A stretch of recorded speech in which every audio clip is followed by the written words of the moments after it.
RYSE combat is about the player stepping in the shoes of our main guy, Marius Titus. You are a Roman warrior.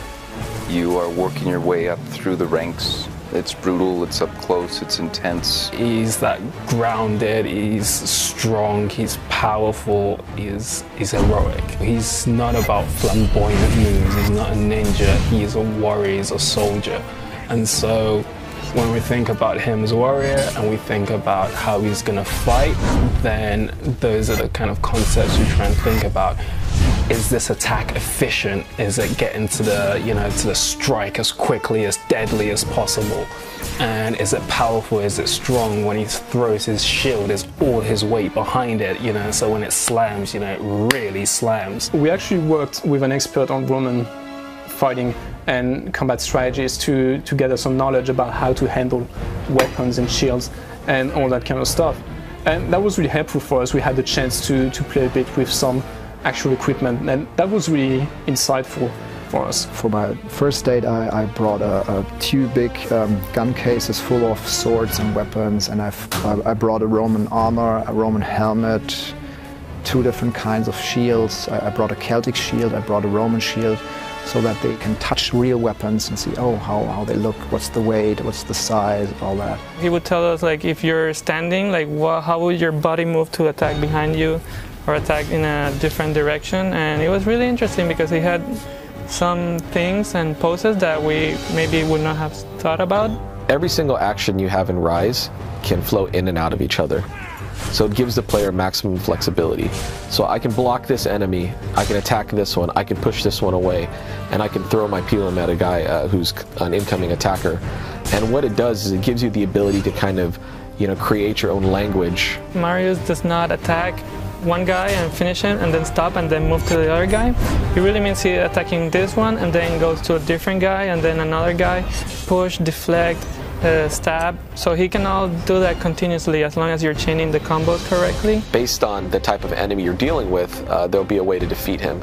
So certain enemies will have to kind of deal a lot more damage to take them out, and that can happen two ways. One is you can choose the damage perk and decide to kind of take more off of him, or you could choose the health perk to stay alive longer, to be able to maybe get more hit points. You go into an encounter and the first thing you do is say, okay, who am I facing? What can I do? And then the next one could be completely different because you've got a completely different setup. And then on top of that, we have this layer where they work together. And that's when things get even more interesting because they'll attack differently when they've got different supporting AIs around them. And so that takes the intensity up to a different stage. The player can switch from one action to another action, from one AI to another AI. And it's also about how the AI interacts to try and break the player's flow. So in RYSE, you can expect to unlock a lot of executions throughout the course of the game. You're kicking a guy off a ledge, so you may kill him that way. If you get close to a fire, there's numerous executions there. If you're in the water, if you're against a wall, if you're against a ledge, it goes on and on and on. The executions really stack up. We're definitely going for a higher level of emotion out of our characters. Not only in cinematics, not only in executions, but also live in combat. We did a lot of stuff with the camera stuff. We did really extreme animations, really close animations. Intensity, it's about brutality.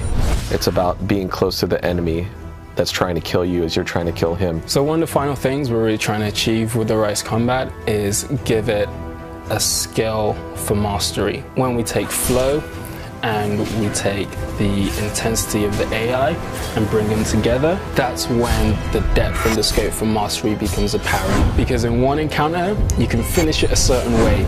Maybe you kill everyone, but you didn't quite execute everyone.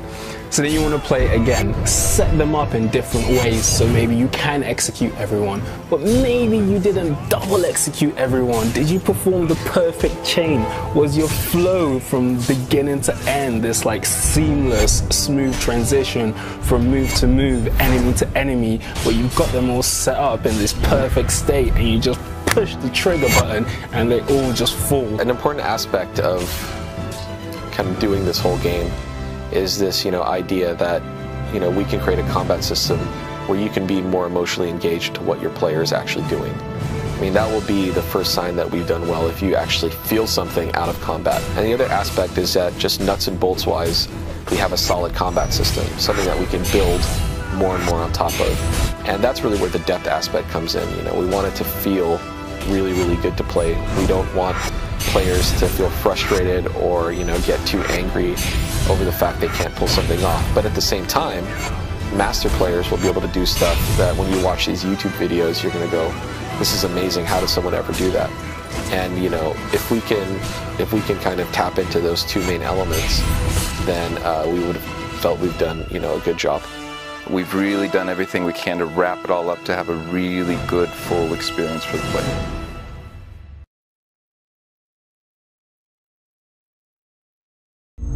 Achieved with CryEngine.